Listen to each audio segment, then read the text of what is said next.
కొన్ని ఒక అంశం మీతో మాట్లాడి మధ్యలో నేను దాన్ని ఆఫ్ చేయడం జరిగింది. దేని గురించి ఎవరికైనా గుర్తుందా? ఎవరికైనా గుర్తుందా? నేను కొన్ని గుమ్మముల గురించి చెప్పాను. ఎవరికైనా గుర్తుందా? 12 గుమ్మాల గురించి నేను మాట్లాడడం జరిగింది. యెరూషలేములో మరి 12 గుమ్మాల గురించి నేను మాట్లాడడం జరిగింది. అలాగే దానికి సాదృశ్యంగా పరలోక రాజ్యంలో కూడా 12 గుమ్మములతో ఆ పరలోక పట్టణాన్ని నిర్మించారని చెప్పి కూడా మీకు ఉదాహరణగా కొన్ని విషయాలు మీతో పంచుకోవడం జరిగింది. అందులో భాగంగానే ఈరోజు కొన్ని మిగతా వాటిని మీతో చెప్పి ఈ యొక్క అంశాన్ని నేను క్లోజ్ చేయాలని ఆలోచన కలిగి ఉన్నాను అన్నమాట. కనుక ప్రతి ఒక్కరు కూడా సమయానికి నేను ముగిస్తాను, ఎవరు కూడా కంగారు పడాల్సిన నెహెమ్యా గ్రంథము 3వ అధ్యాయము 15వ వచనంలో నుండి కొన్ని మాటలు మనం ధ్యానించాలి. నెహెమ్యా గ్రంథము అటు వెనక మిస్పా ప్రదేశమునకు అధిపతి అయిన షల్లూము ధార యొక్క గుమ్మమును బాగు చేసి కట్టిన తర్వాత దానికి తలుపులను నిలిపి తాళములను ఘడియలను అమర్చింది. ఇదియు కాక దావీదు పట్టణము నుండి క్రిందకు పోవు మెట్ల వరకు రాజు కోట యొక్కనున్న గోడను అతను కట్టిన. దేవునికి స్తోత్రం కలుగును గాక. హల్లెలూయా. దార యొక్క గుమ్మమును బాగు చేసి, ఈ యొక్క దార గుమ్మము అనగా ఫౌంటైన్ గేట్ అంటారు. ఇది జలపాతం యొక్క బుగ్గ అని అర్థం అన్నమాట. దార గుమ్మము అనే మాటకు అర్థం ఏంటంటే, దార అంటే ఏంటంటే, దార ఎక్కడి నుంచి వస్తుంది? మీకు బాగా అర్థం కావాలంటే దీన్ని బైబిల్ భాషలో దేన్ని తెలియజేస్తుందంటే ఆత్మ కుమ్మరింపును తెలియజేస్తా ఉంది. ఆత్మ కుమ్మరింపు. ఇది ఆత్మ వలన కలుగు పురుకొలుపును గురించి నెహెమ్యా భక్తుడు ఈ గుమ్మము గురించి మాట్లాడుతూ ఉన్నాడు. ప్రియమైన వారులారా, ధార గుమ్మమును బాగు చేసిన తర్వాత దానికి తలుపులను నిలిపి తాళములను ఘడియలను అమర్చెను. ప్రియమైన వారులారా, సంఘము గురించి దేవుడు స్పష్టంగా మాట్లాడుతూ తెలియజేసిన మాట ఏంటంటే, మనము ఆత్మలో పురుకొలుపును కలిగిన వారంలో మనం ఉండాలి. ఆత్మలు ఏముండాలండి? పురుకొలుపు. చాలా మంది ఉజ్జీవ సభలకు పెడతా ఉంటారు. ఉజ్జీవ సభలు ఎక్కడో కొన్ని వేల ప్రాంతాలు, కొన్ని వందల కిలోమీటర్ల ప్రయాణం చేసి ఉజ్జీవ సభలు పెట్టిన చోట పెడతారు. ఎందుకు కడతారు? ఎందుకు ఉజ్జీవ సభలు పెడతారు? ఇప్పుడు రాబోయే నెలలో 49వ ఓసన్న గుడారాల పండుగ జరగబోతాము. ఎందుకని? కొన్ని లక్షల మంది ఆ ప్రదేశానికి పెడతారు. చూడడానిక, ఎంజాయ్ చేయడానిక, కొన్ని డబ్బులు ఉన్నాయి కదా, ఎలా ఖర్చు పెట్టాలని చెప్పి అక్కడ పెట్టిన ఆ షాప్స్ అన్నింటిని విజిట్ చేయడానిక, ఉంగరాలు, బ్యాండ్స్, చైన్లు, గాజులు లాంటివి కొనుక్కోవడానిక కాదు. ఎందుకని వెళ్తున్నారు? ఎందుకు ప్రజలు అంత దూరము ప్రయాణం చేసి అక్కడ వసతులు అనుకూలంగా లేకపోయినప్పటికీ ఎందుకు వెళ్తున్నారు? దేనికోసం చెప్పండి? నీ ఆత్మ ఉజ్జీవింపబడడం కొరకు. నీలో ఉన్న పరిశుద్ధాత్మ దేవుడు అక్కడ సేవకుల ద్వారా మాట్లాడే మాటల ద్వారా నీవు రగిలింపబడడానికి మనం వెళ్తూ ఉంటాం. చాలామంది వెళ్తూ ఉంటారు. అయితే నీ ఉన్న సంఘములో ఎక్కడో ఉజ్జీవ సభలకు వెళ్ళి నువ్వు అక్కడ ఉజ్జీవింపబడి మళ్ళీ ఇక్కడికి వచ్చి చల్లారిపోయే వ్యక్తిగా నువ్వు ఎప్పుడు కూడా ఉండదు. ఒకసారి ఆత్మ రగిలింపబడిన తర్వాత, ఒకసారి ఆత్మ ఉజ్జీవింపబడిన తర్వాత, పరిశుద్ధాత్మ దేవుని అనుభవంలోనికి నువ్వు వచ్చిన తర్వాత ఆ ధార ఏమవ్వాలి? అది పారుతూనే ఉండాలి. మీకు అర్థమవుతుందా? మీరు ఏదైనా ఒక సెలయేరు దగ్గరికి వెళితే, ఒక వాగు దగ్గరికి వెళితే, ఒక కొండ ప్రాంతానికి వెళితే 365 రోజులు ఒక సన్నని ధార ఆగిపోకుండా ఏం చేస్తుంది? అది పారుతూనే ఉంటుంది. ఈరోజు ఒకవేళ ఆత్మీయ విషయములో నీ ధార ఆగిపోయిందేమో, నీకు నీవే పురికొల్పబడాలి. ఎక్కడికో నువ్వు వెళ్ళి అక్కడ ఎదుటి వారిని చూసి నువ్వు ఉజ్జీవింపబడడం కాదండి. దేవుడు నిన్ను అనుదినము ఆయన ఉజ్జీవింపజేస్తా ఉన్నాడు. దేని చేత? లేఖనాల ద్వారా. వాక్యము నిన్నేం చేస్తుంది? పురికొల్పుతూ ఉంది. చల్లారిపోయిన నీ జీవితాన్ని రగిలించేది ఏదంటే దేవుని మాట. అది ఎక్కడ విత్తబడుతుందో ఆ మాటను పట్టుకొని నువ్వేం చేయాలి? నీకు నీవే ఉజ్జీవింపబడాలి. నిన్ను ఉజ్జీవింప చేయడానికి ఎవరు కూడా రారండి. నీకు నీవే పురుకొల్పబడాలి, ధైర్యం తెచ్చుకోవాలి. దేవుని ఆత్మచేత నిన్ను నీవే నింపుకోవడానికి ప్రయత్నం చేయాలి. దేవునికి స్తోత్రం కలుగునుగా. నేటి సంఘాల్లో చాలా మంది ఏమైపోతున్నారంటే చల్లారిపోతున్నారు. ఒకరిని చూసి ఒకరు చల్లారిపోతున్నారు ఆత్మలు. ఆ సమస్యను చూసి, ఆ వేదనలు చూసి, ఆ బలహీనతను చూసి సంఘములో చాలా మంది ఏమైపోతున్నారంటే ఒకరి తర్వాత ఒకరు వెనక్కి వెళ్ళిపోతూ ఉన్నారు, చల్లారిపోతూ ఉంటాం. నేను ఎప్పుడు కూడా ఒక మాట చెప్తాను ఏంటంటే, ఒకరి విశ్వాసమును ఎప్పుడు కూడా, ఒకరి ఆత్మీయ జీవితాన్ని ఎప్పుడు కూడా నువ్వు కంపేర్. వాళ్ళు వెనక్కి వెళ్ళిపోతున్నారు కదా, వాళ్ళు సన్నగిలిపోతున్నారు, వాళ్ళు బలహీనలు అయిపోతున్నారు కదా అని చెప్పి వాళ్ళను చూసి నువ్వు బలహీనం అవ్వకూడదు. నీ ఆత్మీయ జీవితాన్ని నువ్వే రగిలించుకోవాలి. దేవుడికి స్తోత్రం కలుగుతుంది. నీ ప్రార్థన జీవితాన్ని నువ్వే కట్టుకోవాలి. నీ విశ్వాసము నీదే, ఎవరి విశ్వాసము వాళ్ళది. పక్కనున్న వారిని చూసి ఎప్పుడు కూడా వాళ్ళు భక్తి చేయట్లేదు కదా, వాళ్ళు యథార్థమైన జీవితం జీవించట్లేదు కదా, వాళ్ళు మోసంతో జీవిస్తూ ఉన్నారు, ప్రార్థన లేని వారిగా ఉన్నారు, భక్తి లేని వాళ్ళలో ఎప్పుడు చూస్తున్నా వాళ్ళ నోటి నుంచి అబద్ధాలే వస్తున్నాయి. వాళ్ళే అలా ఉంటే నేను ఇలా ఉంటే ఏమొచ్చింది అని మీరు ఇప్పుడు కూడా నువ్వు పక్క వారిని చూసి నువ్వు ఆగిపోయే వ్యక్తులుగా ఉండకూడదు. కొంతమంది ఆగిపోతున్నారు. ఏమా ప్రార్థనకు రావట్లేదంటే అవే చెప్తా ఉంటారు, ఏదేదో మాట్లాడు కష్టాల గురించి, బాధల గురించి. ఈ భూమి మీద పుట్టిన ప్రతి మానవుడికి కష్టాలు అనేవి ఉంటాయి. కానీ నీకు నీవే ఏం చేయాలంటే, ఆ పరిశుద్ధాత్మ దేవుడు నీలోకి వచ్చినప్పుడు ఆ ఆత్మ ధార అనేది, ఆ నడిపింపు, ఆ ఉజ్జీవము ఎదుటి వారికి నువ్వు అందించే వ్యక్తులుగా ఉండాలి.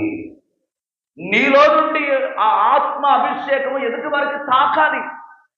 నీ పక్కన ఎవరైనా కూర్చున్నారనుకోండి, నీలో ఉన్న పరిశుద్ధాత్మదేవుడు నీ పక్కన ఉన్న వారిని ఏం చేయాలంటే ఆ ఆత్మ చేత వారు తాకబడి వారిలో ఉన్న ఆ చల్లారిపోయిన ప్రతి పరిస్థితులు వారు ఏమాలి?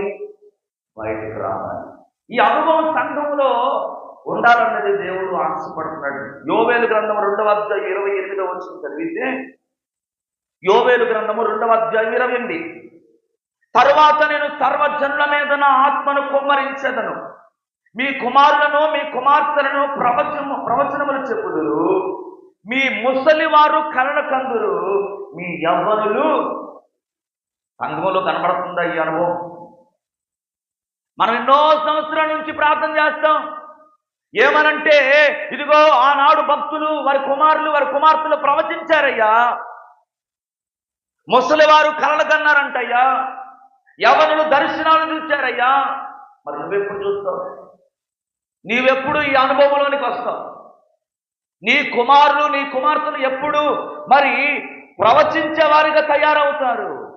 మనం ఎప్పుడు చెప్పుకుంటాం, ఫిలిప్పు కుమార్తెలు ప్రవచించారయ్యా, ఇంకెవరు కాలేబు కుమార్తెలు ప్రవచించారయ్యా అంటాం.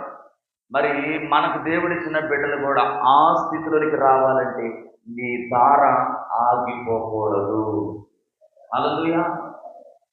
నువ్వు ప్రవహింపజేస్తేనే కదా, నీలో ఆ ఆత్మ అభిషేకం ఉంటేనే నీ బిడ్డల జీవితాల్లో కూడా ఈ కార్యాలు అనేవి. మనమే చల్లారిపోయిన స్థితిలో ఉన్నాం అనుకోండి, మన బిడ్డలు ప్రవచించే వారిగా తయారవగలుగుతారా? అవునే. ప్రవచించే అనుభవం మన బిడ్డల్లోనికి రావాలంటే మొదట పరిశుద్ధాత్మ దేవుని యొక్క అనుభవం, ఆ ఆత్మ కుమ్మరింపు మనలో కలిగి ఉండాలి. దేవునికి స్తోత్రం కలుగుతుందా? మీ ముసలి వాళ్ళు కళ్ళ కందులు, మీ యవ్వనులు దర్శనాలు చూస్తారు. నేటి సంఘాల్లో పరిశుద్ధాత్మ దేవుడు కోరుకుంటున్నాడండి. ఇది జరగాలి. ఇది జరిగితేనే దేవుని యొక్క కార్యాలు సంఘములో మనం చూడగలం. ఇది ఎప్పుడు జరిగింది అంటే అపోస్తల కార్యం 2వ అధ్యాయం 17వ వచనం చదివితే, అంత్య దినముల యందు నేను మనుషులందరి మీద నా ఆత్మను మీ కుమారులను మీ కుమార్తెలు ప్రవచించెదరు, మీ వృద్ధులు కలలు. ఎప్పుడంట? అంత్య దినముల యందు. ఆల్రెడీ మనం ఎక్కడ నివసిస్తున్నాం? అంత్య దినాలలో మనం ఉన్నాం. అపాయకరమైన దినాల్లో మనం ఉన్నాం. అయితే మన ఆత్మ చల్లారిపోకూడదు. భక్తుడని యెషయా గారు అంటాడు 44వ అధ్యాయం 3వ వచనములో, నేను దప్పి గలవాని మీద నీళ్లను, ఎండిన భూమి మీద ప్రవాహ జలములను కుమ్మరించెదను, నీ సంతతి మీద నా ఆత్మను కుమ్మరించెదను, నీకు పుట్టిన వారిని నేను దేవునికి మహిమ కలుగును గాక. ఏముండాలి మనలో అండి? దప్పిక ఉండాలి. దేవుని ఆత్మను పొందుకోవడానికి మనలో దప్పిక ఉండాలి మనకి. హల్లెలూయా. ఆయన అంటున్నాడు, దప్పి గలవాని మీద నీళ్లను, ఎండిన భూమి మీద ప్రవాహ జలములను కుమ్మరిస్తానంటున్నాడు. నీలో ఈ ఉద్యమం రాగలాలి. నీలో ఈ ఆత్మ నడిపింపు కొరకు దేవుడిని నువ్వు అడుగు ప్రతిరోజు. ఎందుకు ఇవ్వడు ఆయన? ఆదిమ సంఘానికి దేవుడు ఇచ్చాడండి ఈ ఆత్మను. మేడగదిలో 120 మంది దేవుని ఆత్మ చేత ఏక మనసుతో ప్రార్థించినప్పుడు పరిశుద్ధాత్మ దేవుడు బలముగా వారి మీదకి వచ్చాడు. మరి ఆ రోజు వారిని దర్శించిన దేవుడు ఈ రోజు ఎందుకని సంఘము దినదినం వెనకబడిపోతుంది? ఎందుకని దిగజారి పరిస్థితుల్లోకి వెళ్తున్నారు? ఒకసారి మనము ఆలోచించాలి. ఒకవేళ ఎండిన స్థితిలో నువ్వు ఉన్నట్లయితే నువ్వు దేవుణ్ణి అడుగు, అయ్యా వాక్యమనే నీటి చేత నన్ను తడుపు, నా పొలమును తడుపయ్యా, నేను ఫలించాలి ప్రభా, నేను అనేక మందికి ఆశీర్వాదకరంగా ఉండాలని నువ్వు దేవుడిని ఏం చేయాలి? ప్రతిరోజు అడగాలి. రెండవది ఏంటంటే 3వ అధ్యాయము 26వ వచనం, నెహెమ్యా గ్రంథము 3వ అధ్యాయము 26వ వచనం.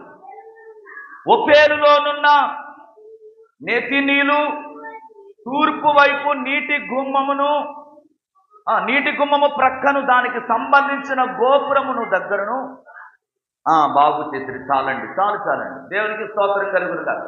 నీటి గుమ్మము అనగా దేనికి సాదృశ్యం? నీరు అనగానే మనకు ఒక బాగా గుర్తు రావాలి. ఏంటి? వాక్యము. నీరు దేనికి సాదృశ్యం అండి? వాక్యమునకు సాదృశ్యం. ఈ వాక్యము మనలో ఏమవ్వాలి? నింపుకోవాలి. దేవుని మాటలు ఎంతగా నువ్వు నింపుకుంటావో నీ గుమ్మము అంత బలముగా ఉంటుంది.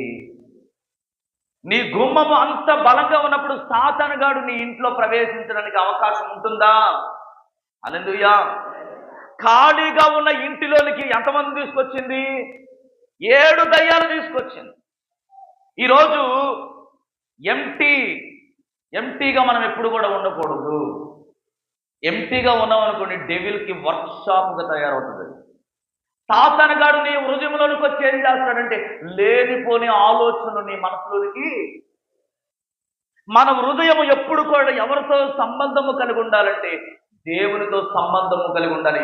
దేవుని మాటలే మన హృదయంలో ఉండాలి. హల్లెలూయా. దేవుని మాటలు ఎప్పుడైతే నీ హృదయంలో ఉంటుందో చెడు ఆలోచనలు అనేవి నీ మనసులోనికి రావు. చెడు ఆలోచనలు, చెడు తలంపులు అనేవి నీలోనికి రావు. ఎవరి హృదయంలో అయితే వాక్యం ఉంటుందో వారు ఆత్మ సంబంధమైన మాటలే పలుకుతారండి. దేవునికి స్తోత్రం కలుగునుగా. వాక్యము లేని వారి హృదయాల్లో ఎప్పుడు చూసినా ఏముంటాయంటే లోక సంబంధమైనవి వచ్చి చేరతాయి. ఈ లోక సంబంధమైన సాతాను ఎప్పుడైతే వచ్చి చేరతాడో కుటుంబంలో ఏం కోల్పోతారంటే సమాధానమును కోల్పోతారు. వాక్యం అనే నీటి చేత నువ్వు తడపబడాలి. నీ వేరు లోతుగా వెళ్ళాలంటే నీ వేరుకి నీరు అవసరం. హల్లెలూయా. ఎప్పుడైతే వాక్యం అనే నీరు నీ వేరుకు సరిపడా అందుతుందో అప్పుడే నువ్వు పటిష్టంగా ఉండగలవు. గాలొచ్చినా, తుఫాన్లు వచ్చినా, అలజడులు వచ్చినా, ఏవి నిన్ను వచ్చి కొట్టినప్పటికీ నీవు కూలిపోవు, నువ్వు స్థిరంగా ఉంటావు. దేవునికి స్తోత్రం కలుగుతుందా. చూద్దాం. యోహాను సువార్త 4:15 అంటాడు, ఆ స్త్రీ ఆయనను చూచి, అయ్యా, దప్పికొనున్నట్లు చేదుకొనుటకింత దూరము రాకుండానట్లు ఆ నీళ్లు నాకు దయచేయమని అడగగా, యేసు, నీవు వెళ్ళి నీ పెనిమిటిని పిలుచుకొని ఇక్కడికి, దేవునికి స్తోత్రం కలుగును గాక. దేవుడు ఏం చెప్తున్నాడండి? ఇదిగో నీ పెనిమిటిని పిలుచుకోండి. మేము ఇంత దూరం రాలేకపోతున్నామయ్యా, ఆ నీళ్ళేదో మేము చేదుకోవడానికి మాకు మా ఇంటి దగ్గరే మాకు ఒక బావిని నువ్వు ఇవ్వగలిగితే బాగుంటుంది కదా. ఇంత ప్రయాసం మేము పడలేకపోతున్నాం, ఇంత బాధ మేము అనుభవించలేకపోతున్నాం, ఇంత ప్రయాసం మేము పడలేకపోతున్నాం. మాకు ఒక చక్కగా మేము నీళ్లు చేదుకోవడానికి మాకేం కావాలి? ఒక బావి వచ్చి అని అన్నప్పుడు ప్రభు ఏం చేస్తున్నాడండి? నీ పెనిమిటిని సంఘం అనే బావి దగ్గరికి అనేక మందిని ఏం చేయాలి? మనము పిలవాలి. ఇక్కడ ఏముంటుందంటే దాహము తీర్చే బావి ఇది.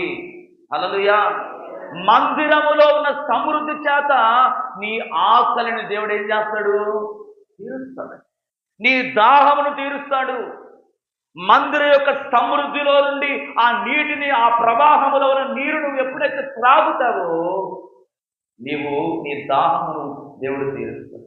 అందుకే మనం ఏం చేయాలంటే అనేక మందిని మనం పిలుచుకొని రావాలి. ఈ నీటి ఊట యొద్దకు మనం పిలవాలి. ఇంకా అంటాడు యాకోబు 4:13, మీరు అడిగినను మీ భోగముల నిమిత్తము వినియోగించుటకై దురుద్దేశముతో అడుగుదురు గనుక మీకేమీ దొరకట. ఏ ఉద్దేశంతో అడుగుతున్నారంటే చాలా మంది దురుద్దేశముతో అడుగుతున్నారు. దురుద్దేశముతో మనం అడిగితే మనకి ఏమీ కూడా దొరకదండి.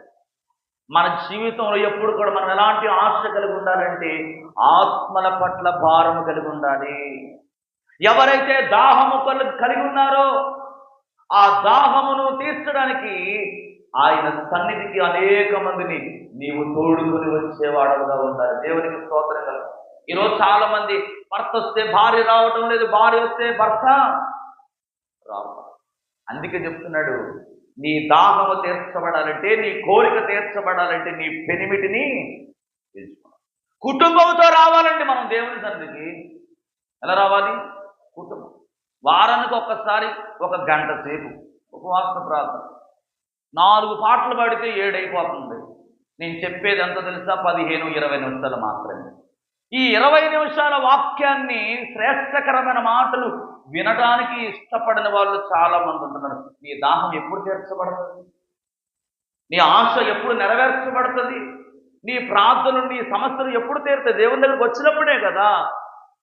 ఆయన వాక్యమైన నీటి చేత నువ్వు నింపబడ్డప్పుడే కదా నీ కోరికలు అనేవి తీర్చబడతాయి. అందుకే పిలవాలి. ఈ రాత్రి కాల సమయములో దేవుని వాక్యమనే నీటి చేత నువ్వు నింపబడాలి. 3వదిగా గుర్రపు గుమ్మం. 3వ అధ్యాయం 28వ వచనం.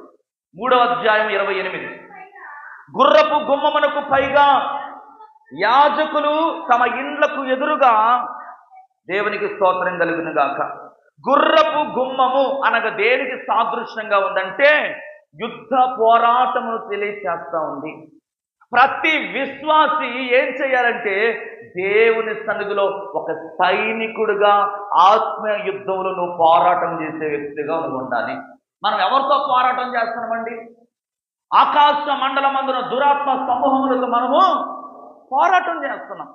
ఈ పోరాటంలో నువ్వు గెలవాలంటే నీవు గుర్రములాగా ఎలా ఉండాలి? చురుకుగా ఉండాలి. గుర్రం ఎంత వేగంగా పరిగెడుతుందో నీవు కూడా అంతే వేగంగా పరిగెత్తేవాడవుగా నువ్వు ఉండాలి.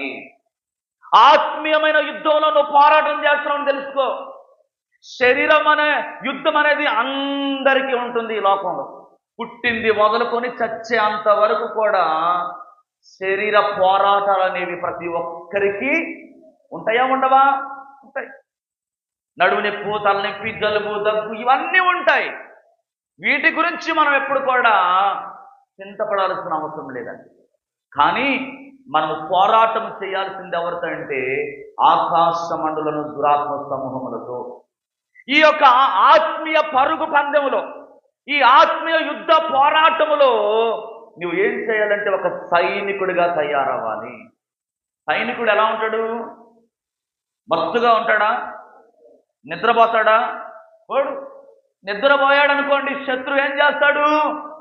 చొరబడతాడు, శత్రువు ఆవరిస్తాడు, ఆక్రమించుకుంటాడు. సైనికుడు అలర్ట్గా ఉండాలి. విశ్వాసి అయిన మీరు కూడా ఎప్పటికప్పుడు మీరు ఎలా ఉండాలి? అలర్ట్గా ఉండాలి. నిద్రపోయామనుకో, సాతానుగాడు వచ్చి ఏం చేస్తాడు? పట్టుకుంటాడు. హల్లెలూయా. చాలా మంది నిద్రపోయే స్థితిలోనికి వెళ్ళిపోతున్నారండి. మనము పోరాటం చేయాలి. ఈ యుద్ధ పోరాటంలో నువ్వు గెలవాలంటే నీవు దేవుని సన్నిధిలో ఆత్మీయ యుద్ధ రంగంలో నువ్వు ఒక సైనికుడిగా నిలబడాలి. ఎఫెసీ రాసిన పత్రిక 6వ అధ్యాయం 10-12 అంటాడు. ఎఫెసీ పత్రిక 6వ అధ్యాయము 10-12 వచనాలు ఒకసారి చూద్దాం త్వరగా. తుదకు ప్రభు యొక్క మహాశక్తిని బట్టి మీరు అపవాది తంత్రములను ఎదిరించుటకు శక్తిమంతులగునట్లు దేవుడికి సర్వాంగ కవచమును ధరించుకునుడి. ఎలయనగా మనము పోరాడినది ప్రధానులతోనూ ప్రస్తుత అంధకార సంబంధులకు లోకనాథులతోనూ ఆకాశ మండలమందున దురాత్మ సమూహములతో. దేవునికి స్తోత్రం కలుగునుగాక. ఏం ధరించుకోవాలండి? దేవుడిచ్చే సర్వాంగ కవచమును నువ్వు ధరించుకోవాలి. దేవుడిచ్చే సర్వాంగ కవచమును ధరించుకోకపోతే నువ్వు ఎవరితో పోరాటం చేస్తున్నావంట? ప్రధానులతో, అధికారులతో, ప్రస్తుత అంధకార సంబంధము లోకనాథులతో, మనము ఆకాశ మండలం దురాత్మలతో మనం పోరాడుతున్నాం. వారితో మనము గెలవాలంటే మనము సైనికుడిగా తయారవ్వాలి. సైనికుడిగా మనము యుద్ధ రంగములో మనం ఏం చేయబడాలంటే తయారవ్వాలి. బాగా బలంగా. దేవుడికి స్తోత్రం. సోమరులుగా ఉంటే మనం గెలవలేమండి. బద్ధకస్తులుగా మనం ఉంటే గెలవలేం. దేవుని వాక్యము నీలో ఉండాలి. దేవుని వాక్యం ఎప్పుడైతే నీలో ఉండదో నువ్వు ఓడిపోయేవాడుగా ఉంటావు. పరిస్థితుల నుండి నువ్వు జయించలేవు. నీ శక్తి సామర్థ్యముల చేత నువ్వు దేన్ని కూడా జయించలేవు. దేవుని వాక్యము నీలో ఉండాలి. జుంటే తేనె ధారల కంటే మధురమైన ఆ శ్రేష్టకరమైన మాటలు నీ హృదయంలో ఎప్పుడైతే నువ్వు పెట్టుకుంటావో నువ్వు యుద్ధ రంగంలో గెలవగలవు. ఎఫెసీ 5:27 అంటాడు, నిర్దోషమైనది గాను మహిమ గల సంఘము గాను ఆయన తన ఎదుట దానిని నిలవబెట్టుకొనవలనని వాక్యముతో ఉదక స్థానము చేత దానిని పవిత్రపరిచి పరిశుద్ధ పరచుటకై దాని కొరకు తన్ను తాను. దేవునికి స్తోత్రం కలుగును. వాక్యముతో మనము ఉదక స్థానము చేయబడాలి. మూడవదిగా 3వ అధ్యాయం 28వ వచనం అంటాడు, గుర్రపు గుమ్మమునకు పైగా యాజకులు తమ ఇండ్లకు ఎదురుగా. ఇది అయిపోయింది కదండి, రైట్. మూడవదిగా తూర్పు గుమ్మం 3:29 అంటాడు, వారిని ఆనుకొని తన ఇంటికి ఎదురుగా ఇమ్మేరు కుమారుడైన సాదోకు బాగు చేసెను. అతనిని ఆనుకొని తూర్పు ద్వారమును కాయు శకన్యా కుమారుడైన షెమాయా. దేవునికి స్తోత్రం కలుగును గాక. తూర్పు గుమ్మము అనగా దేనికి సాదృశ్యంగా ఉందంటే రాకడ కొరకు సంఘము ఏం చేయబడాలి? సిద్ధపాటు కలిగి ఉండాలి. ఎత్తబడాలంటే ఏముండాలి? మనకి సిద్ధపాటు ఉండాలి. 6:30కి ప్రార్థన కంటే 7 గంటలకు వచ్చామనుకో నీకేమి లేదు. 10 గంటలకి ఆరాధన అంటే 10:30కి 11 గంటలకు వస్తారు కొంతమంది. ఇక చివరి ఆమె అనుకున్నప్పుడు చూసాం. ఇది కాదండి, సిద్ధపాటు ఉండాలి. రేపొద్దున యేసు ప్రభు ఏం చెప్పాడు? ఆయన నేను దొంగవలే వస్తానన్నాడు. అర్ధరాత్రి వస్తాడో తెలీదు, వేకువజాను వస్తాడో లేదు. ఇప్పుడంటే ఈ భూమి మీద అన్నీ చల్తాహే, అన్నీ నడుస్తున్నాయి. నువ్వు 7 గంటలకు వచ్చినా 8 గంటలకు వచ్చినా ఆమెనని లోపల వచ్చినా నిన్ను ఎవరు ఏమనటం లేదు. దేవునికి స్తోత్రం కలుగునుగా. ఎందుకంటే దేవుడు మనకు ఫ్రీడమ్ ఇచ్చాడు, స్వేచ్ఛనిచ్చాడు. ఈ స్వేచ్ఛను నువ్వేం చేయాలి? ఉపయోగించుకోవాలి. ఇక్కడ నువ్వు వచ్చినట్లుగా దేవుని రాకడ సమయంలో నువ్వు సిద్ధపాటు లేకపోతే నువ్వేమైపోతావు? విడవబడతావు. సిద్ధపాటు ఉండాలి మనకి. మలాకి భక్తుడు అంటాడు 4:2, అయితే నా నామమందు భయభక్తులు గలవారకు మీకు నీతి సూర్యుడు ఉదయించును, అతని రెక్కలు ఆరోగ్యమును కలగ చేయును గనుక మీరు బయలుదేరి క్రొవ్విన దూడలు గంతులు వేయునట్లు దేవునికి స్తోత్రం కలుగునుగా. ఈరోజు చాలా మంది జీవితాల్లో ఏమి లేదంటే సిద్ధపాటు లేదు. ఏ సిద్ధపాటు ఉండాలో తెలుసా? ఆత్మీయ జీవితంలో సిద్ధపాటు ఉండాలి మనకి. ఆత్మీయ జీవితంలో సిద్ధపాటు ఉండాలి. ఏదైనా ఒక ఊరికి నువ్వు వెళ్ళాలంటే 2 రోజుల ముందే నువ్వేం చేస్తావు? సిద్ధపడతావు. మంచి బట్టలు, ఉతికిన బట్టలు బ్యాగులో చదువుకొని రెడీగా పెట్టేసుకుంటావు అన్నీ కూడా. ఒక ప్రయాణానికే నువ్వు అంత సిద్ధపాటు కలిగి ఉంటే దేవుని రాజ్యానికి చేరాలంటే ఇప్పటి నుండి నువ్వు ప్రతిరోజు ఈ రోజే దేవుడు వస్తున్నాడు అన్నట్టుగా నువ్వు ఎప్పటికప్పుడు ఏం చేయాలి? సిద్ధపాటు. ఈ సిద్ధపాటు ఎవరిలో వస్తుందంటే భయభక్తులు కలిగిన వారే. దేవుని యందు ఎవరైతే భయభక్తులు కలిగి ఉంటారో వారే సిద్ధపాటు కలిగి ఉంటారు. వారిని దేవుడు అంటున్నాడు, ఇదిగో మీరు ఆరోగ్యము కలిగి కొవ్విన దూడల వలె మీరు ఏం చేస్తారంట? గంతులు వేసే అనుభవంలోనికి వెళ్తారు. ప్రకటన గ్రంథం 22:7 అంటాడు, ఇదిగో నేను త్వరగా వచ్చుచున్నాను, ఈ గ్రంథములోని ప్రవచన వాక్యములు గైకొనువాడు ధన్యుడు. అందుకే యోహాను 14:3 కూడా అంటాడు, నేను వెళ్ళి మీ కొరకు స్థలమును సిద్ధపరచినడలా నేనుండు స్థలములో మీరు ఉండులాగున మరలా వచ్చి నా యొద్ద నుండుటకు మిమ్మును తీసుకుని పోదును. ప్రభు వస్తున్నాడండి. ఆయన అతి త్వరలో మేఘారుడై మనందరిని తీసుకుని వెళ్ళడానికి రాబోతున్నాడు. ఈ రాత్రి నీకేముండాలంటే సిద్ధపాటు ఉండాలి. హల్లెలూయా. నీకున్న బద్ధకాన్ని, మత్తులు, నిర్లక్ష్య వైఖరిని విడిచిపెట్టు. దేవుని రాకడకి సమీపంలో ఉంది. ఆయన రాబోతున్నాడు. అనేకమైన సూచనలు జరుగుతూ ఉన్నాయి. ఇంకా నువ్వు నిర్లక్ష్యంగా ఉంటే నువ్వు ఎత్తబడే గుంపులో ఉండలేవు. ఆయన అంటున్నాడు, మీ కొరకు నేను స్థలము సిద్ధపరచ వెళ్ళి ఉన్నాను. ఆయన మరలా రాబోతున్నాడు. ఇది అశాశ్వతమైనది, ఇది శిథిలమైపోయేది. శాశ్వతమైనది. దేవుడు మన కొరకు ఒక గొప్ప రాజ్యాన్ని కట్టి పెట్టాడు. ఆ రాజ్యములో నువ్వు వెళ్ళాలంటే ఈ భూమి మీద ఉండగానే నువ్వు సిద్ధపాటు కలిగి ఉండాలి. చివరిగా మరొక మాట 3వ అధ్యాయం 31వ వచనం అంటాడు, అతనిని ఆనుకొని నెతీనీల స్థలమునకును మిస్కాదు ద్వారమునకు ఎదురుగానున్న వర్తకుల స్థలము యొక్క మూల వరకును దేవునికి స్తోత్రం కలుగును గాక. మిఫ్కాదు అంటే అర్థం ఏంటో తెలుసా? హెబ్రీ భాషలో దేవుడు ఖాతాను తెరవబోతా ఉన్నాడు. అకౌంట్ తెరవబోతున్నాడు. ఈ భూమి మీద మనకి అకౌంట్ ఉందో లేదో తెలియదు, కానీ పరలోకంలో దేవుడు నీకు ఒక అకౌంట్ తెరవబోతున్నాడు. ఇక్కడున్న మీ అందరి లెక్కలు ఆయన తేల్చబోతా ఉన్నాడు. లెక్కలు, మన లెక్క అంతా కూడా ఎక్కడుంది? పరలోకంలో ఉందండి.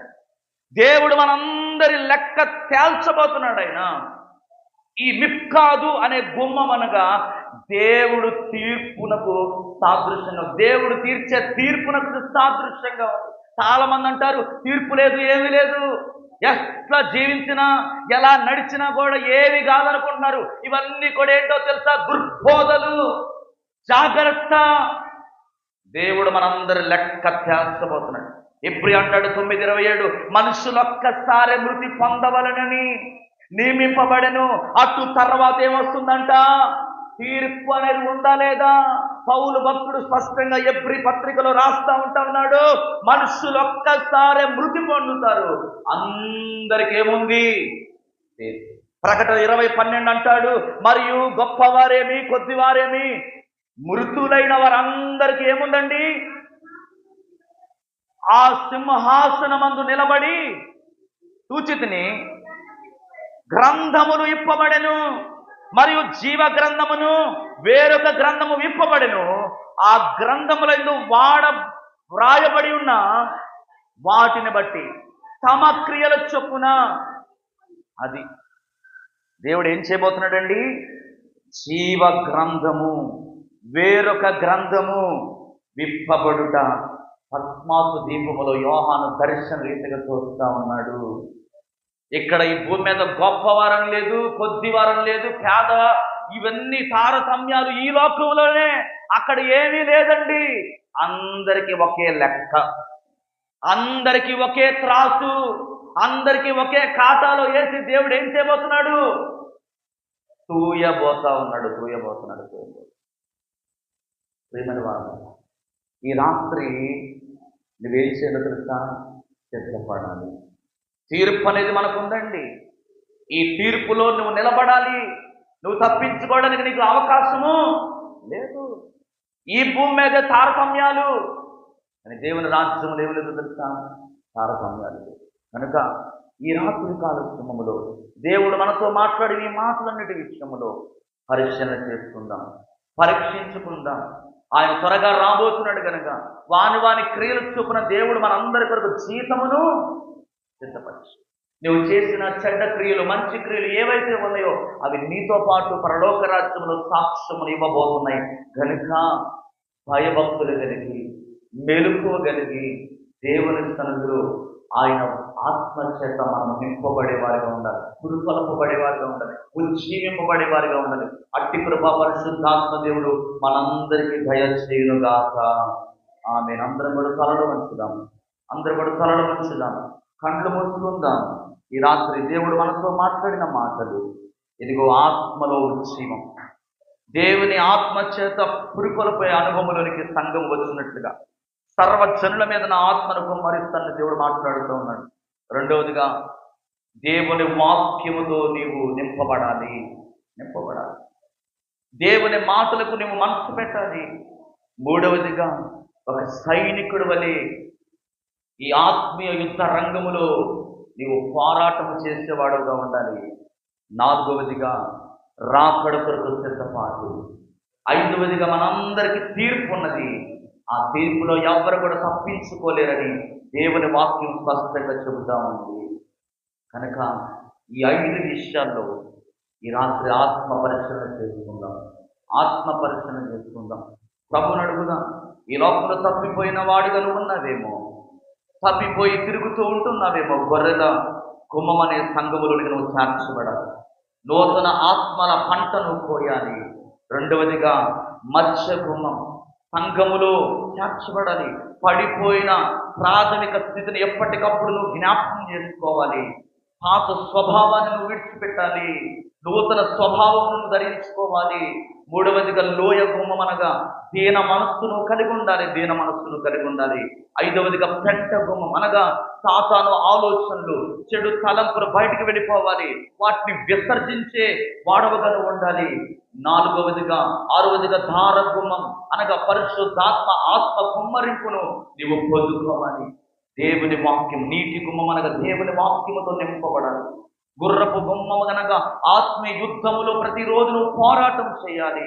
తూర్పు గుమ్మం అనగా రాకడ కొరకు నీ సిద్ధపాటు, జ్ఞానము అడుగు, దేవుడిని అడుగు జ్ఞానం. మిక్కాదు అనగా తీర్పు తప్పకుండా నీకుంది. ఆ తీర్పును నువ్వు తప్పించుకోలేవు కనుక నీ ఆత్మీయ జీవితాన్ని నువ్వు బాగు చేసుకోవాలి. పరిశుద్ధత కలిగి అతి పరిశుద్ధతలోనికి నువ్వు ప్రతి దినము రావాలని దేవుడు ఆలోచన చేస్తూ ఆయన ఇష్టపడుతూ ఉన్నాడు.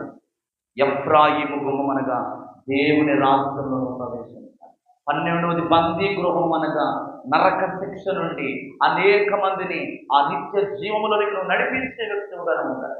ఈ 12 గుమ్మాలను దేవుడు మన ముందు పెడుతున్నాడు కనుక ఈ రాత్రి పరిశీలన చేసుకుందాం, ఆత్మ పరిశీలన చేసుకుందాం, ప్రభువుతో ఒక నిబంధన చేసుకుందాం. యేసయ్యా, నన్ను మార్చేయ్యా, ఇంకా నేను లోకపు ఆలోచనలతో, చెడు సహవాసాలు కలిగి, చెడ్డ తలంపులు కలిగి నేను ఒకలా నడుస్తున్నానేమో ప్రభా. ఇదిగో నీతో పరిపూర్ణమైన సహవాసములోనికి నేను రాలేకపోతున్నానేమో ప్రభా. నేను చల్లారిపోయిన స్థితిలో ఉన్నానేమో ప్రభా. ఇదిగో దినదినము నన్ను రూపాంతరపు అనుభవంలోనికి నడిపించయ్యా. ఇదిగో మహిమ కలిగిన సంఘముగా మా సంఘాన్ని మీరు దీవించండి యేసయ్యా.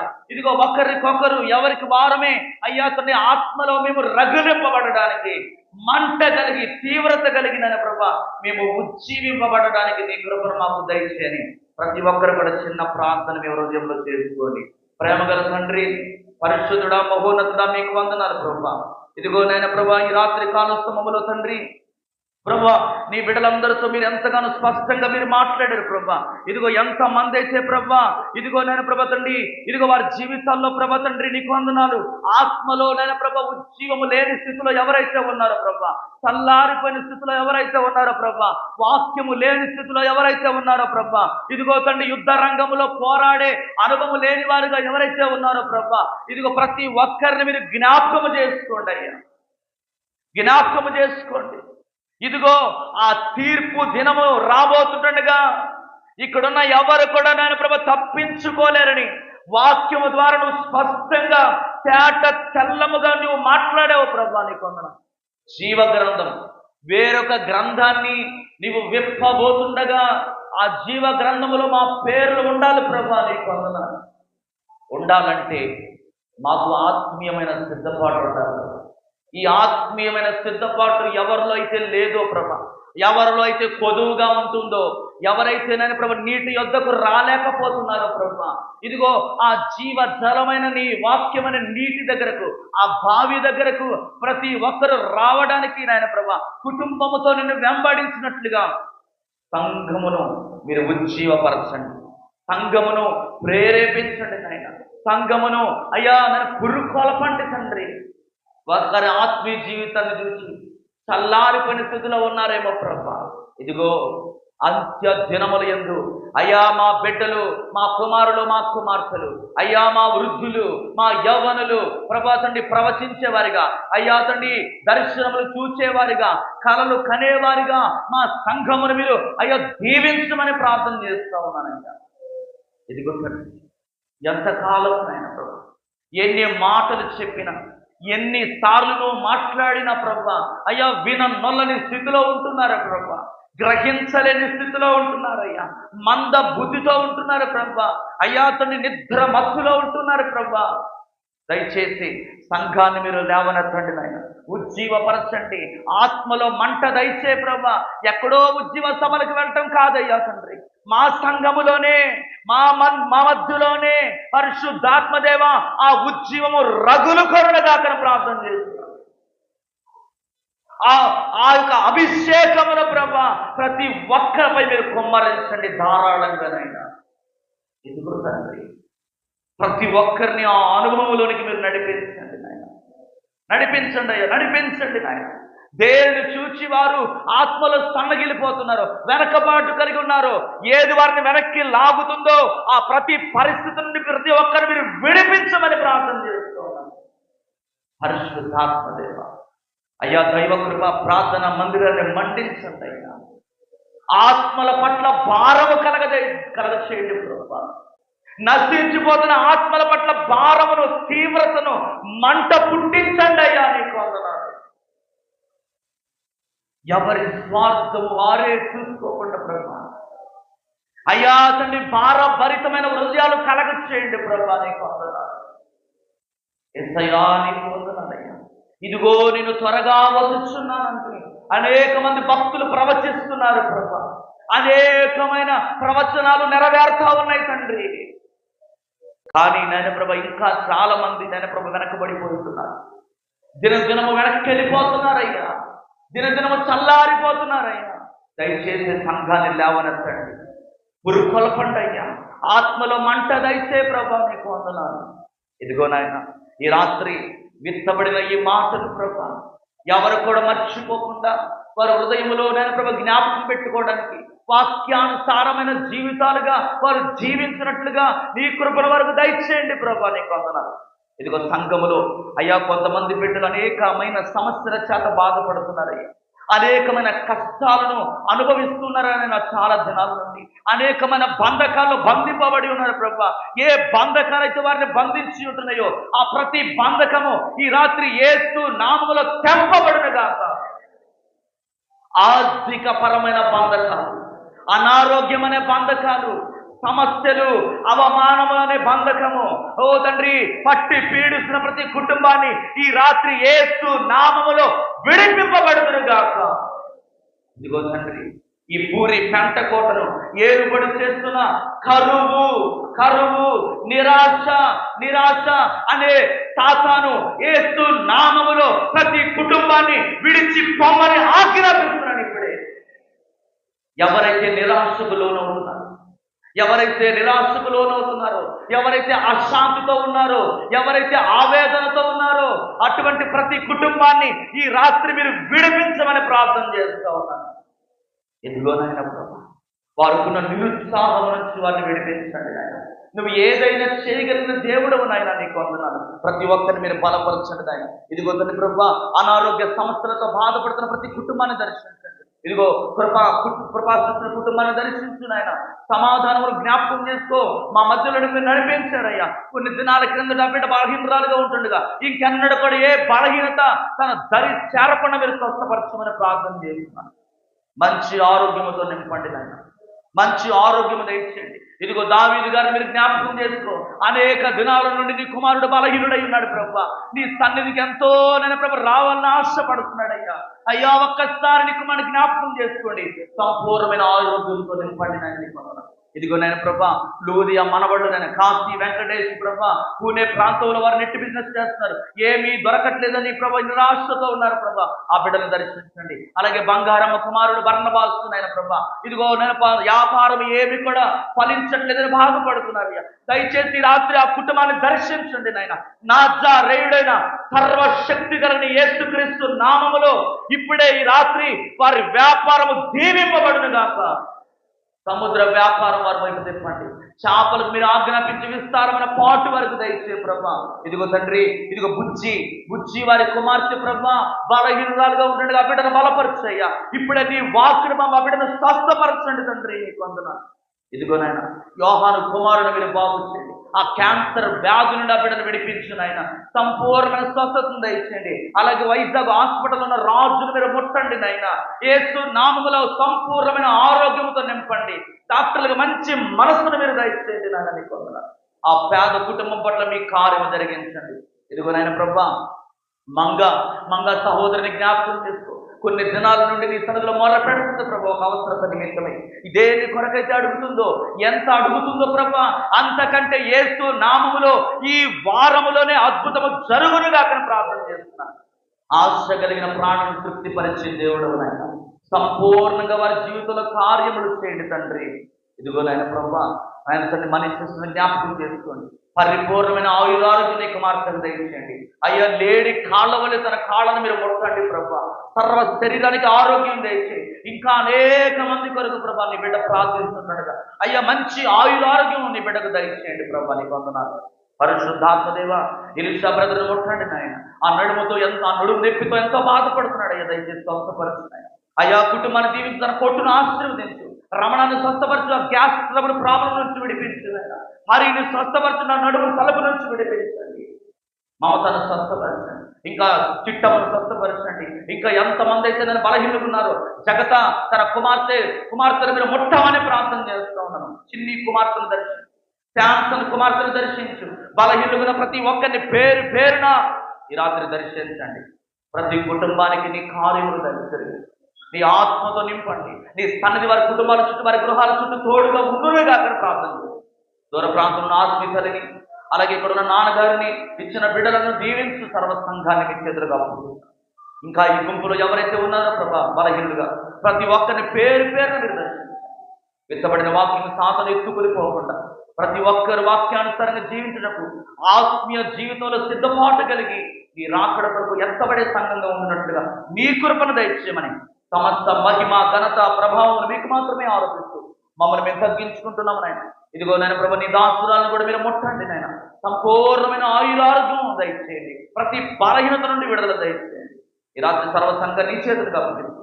యేసు నామములో ప్రార్థించి స్తుతించి ఈ మనవలని విశ్వాసముతో అడిగి పొందుకున్నాము తండ్రి. ఆమేన్. మన పర్వతం నుండి దేవుని ప్రేమ, కుమారుడు రక్షకుడు యేసుక్రీస్తు వారి కృప, పరిశుద్ధాత్మ దేవుని నిత్యమైన సమాధానం సన్నిధి ఆదరణ ఇప్పుడు ఎల్లప్పుడూ సర్వ సంఘానికి ఈ లోకంలో సకల పరిశుద్ధులకు ఆయన కృప సదా తోడే నడిపించునుగాక. ఆమె యేసు రక్తమే జయం, శిలువ రక్తమే జయం. ప్రభు యేసు సంపూర్ణ విషయం అపవాదు క్రియలకు అనంత నాశనం. యేసు నామానికి జయము కలుగును గాక. ఆమేన్. అందరికీ ప్రైజ్ ది లార్డ్. అందరికీ వందనాలండి. అందరికీ ప్రైజ్ ది లార్డ్.